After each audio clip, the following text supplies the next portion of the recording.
Ketemu lagi dengan saya di Suka-Suka Channel. Kali ini saya akan berbagi informasi buat teman-teman, sahabat-sahabat saya, para youtuber-youtuber yang hebat dan yang handal. Kali ini yang saya mau share adalah modal utama yang harus dimiliki oleh para youtuber pemula. Tapi sebelum saya menjelaskan secara detail, terlebih dahulu teman-teman mohon dukungannya, subscribe dan di komen dan di share konten ini kalau konten ini bermanfaat buat teman-teman. Karena subscribe itu gratis, mohon dukungannya, satu subscribe sangat mendukung untuk konten ini. Terima kasih. Oke, langsung saja. Jadi ada 5 poin atau modal utama yang harus dimiliki oleh para youtuber pemula, dan hal ini sangat penting untuk dipahami atau untuk diketahui teman-teman sekalian. Saya menyingkatnya dengan NPKBS. NPKBS. Jadi ini adalah singkatan yang saya buat. Jadi yang pertama itu adalah N, itu adalah niat dan tekad. Sebagai youtuber pemula, Anda harus memiliki niat dan tekad untuk membuat sebuah YouTube. Karena tanpa niat, maka susah untuk nanti membuat channel Anda bisa konsisten atau berkembang atau sampai menuju titik akhir puncak yang Anda inginkan. Jadi Anda harus memiliki niat dan tekad supaya konten Anda bisa sukses. Kemudian yang kedua adalah P, yaitu adalah passion. Nah, dalam membuat YouTube Anda harus memiliki passion. Ya, passion ini sangat penting. Ketika kita membuat channel, usahakan konten kita itu harus sesuai dengan bakat atau hobinya kita, atau hal-hal yang kita sukai. Kita jangan membuat channel itu karena hanya ikut-ikutan teman, atau mungkin Anda melihat banyak sekarang yang youtuber pemula sehingga Anda membuat konten itu tanpa sesuai dengan passion Anda. Kenapa saya katakan seperti itu? Karena banyak yang membuat akun YouTube, membuat konten bukan di bidangnya yang dia sukai, sehingga dalam pertengahan jalan putus karena memaksa sesuatu hal yang dia lakukan yang bukan dia sukai. Contoh, dia membuat konten YouTube, dia contoh membuat kontennya adalah tentang memasak, padahal aktualnya dia adalah bukan suka memasak. Kira-kira bagaimana ya membuat konten YouTube yang dia bukan hal yang dia sukai? Saya yakin tidak akan maksimal. Tapi ketika Anda membuat konten YouTube Anda sesuai dengan bakat atau sesuai dengan hobi Anda yang Anda sukai, saya yakin akan lebih maksimal.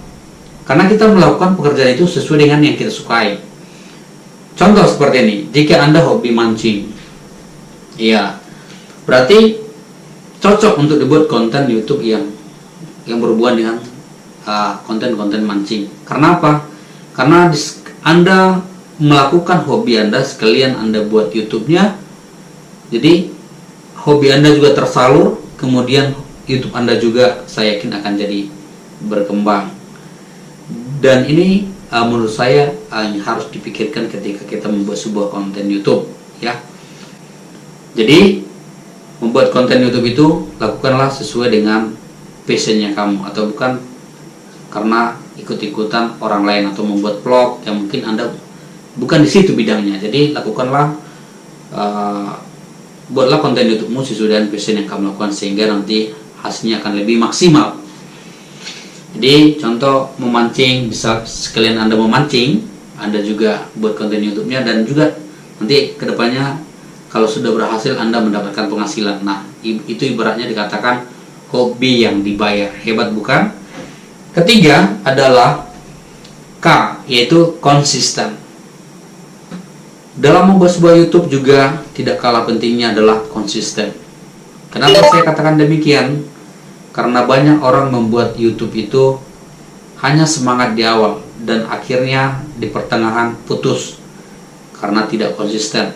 Ya, bisa jadi tadi dampak dari yang kedua tadi, yaitu mungkin karena bukan passionnya dia, ya, bukan passionnya dia, tetapi dia memaksakan sesuatu yang bukan dia sukai. Jadi konsisten juga berhubungan dengan passion. Jadi usahakanlah Anda ketika sudah terjun dalam dunia YouTube untuk selalu konsisten untuk membuat konten-konten video terbaru lagi. Dalam membuat konten video, sekurang-kurangnya Anda dalam satu minggu harus membuat minimal satu video. Seminimal-minimalnya sebagai YouTuber pemula harus membuat satu video. Dan akan lebih bagus lagi contoh kalau Anda membuat penjadwalan dalam seminggu ada 2 video. Atau mungkin lebih 3. Tetapi saya sarankan sebagai YouTuber pemula karena kita sebagai pemula kita harus lebih banyak belajar dulu, karena kita juga harus sesuaikan dengan kemampuannya kita. Kemampuannya kita mampu memproduksi video itu dalam seminggu itu berapa, 1 atau 2, menurut saya sudah cukup untuk sebagai YouTuber pemula. Tapi kedepannya kalau Anda sudah mahir, saya yakin pun lebih dari 2 akan bisa Anda produksi. Keempat adalah B, yaitu belajar. Nah, ini sangat penting. Sebagai YouTuber pemula harus banyak belajar.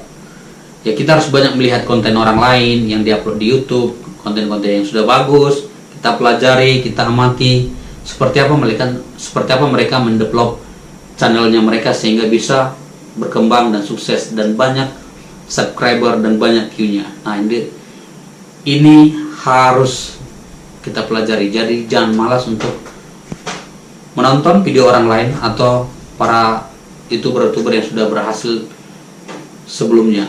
Karena banyak orang malas belajar, langsung asal upload video tanpa melakukan proses editing, tanpa melakukan apa-apa.